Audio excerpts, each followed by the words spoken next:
অবশেষে অনুরাগের ছোঁয়া এগিয়ে গেল 5 বছর। 5 বছর পর এবার নতুন করে দীপার পথ চলা শুরু। বেশ কয়েকদিন ধরেই শোনা যাচ্ছে অনুরাগের ছোঁয়া কয়েক বছরের লিপ নিবে। প্রথমে 10 বছরের লিপ নেওয়ার কথা ছিল, কিন্তু কোনো এক কারণে 10 বছরের লিপ না নিয়ে 5 বছরের লিপ নিয়ে কিশোরী সোনারূপার গল্প দেখানো হবে। ফাইনালি লিপ নিল 5 বছর। 5 বছর পর সোনা সূর্য দীপাকে চিঠি লিখে অনেক দূরে চলে যায়। সোনার আবদারে সূর্য সোনাকে নিয়ে দীপার কাছ থেকে অনেক দূরে চলে যায়।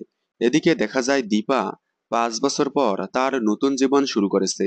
একটি এনজিওতে বাচ্চাদের জন্য রান্না করে দীপা। তবে রান্না করার জন্য দীপা কোনো পারিশ্রমিক নেয় না। 5 বছরের লিভ নেওয়ার পর শুধুমাত্র দীপাকেই দেখানো হয়েছে। আগামী পর্বে হয়তো সোনা, রূপা এবং সূর্যকে দেখানো হবে। সোনার চরিত্রে দেখা যাবে জনপ্রিয় অভিনেত্রী দেবপ্রিয়া বসুকে, কিন্তু রূপার ভূমিকায় কাকে দেখা যাবে তা এখনো জানা যায়নি। সোনার ক্যারেক্টার পুরোপুরি নেগেটিভ হয়ে গিয়েছে।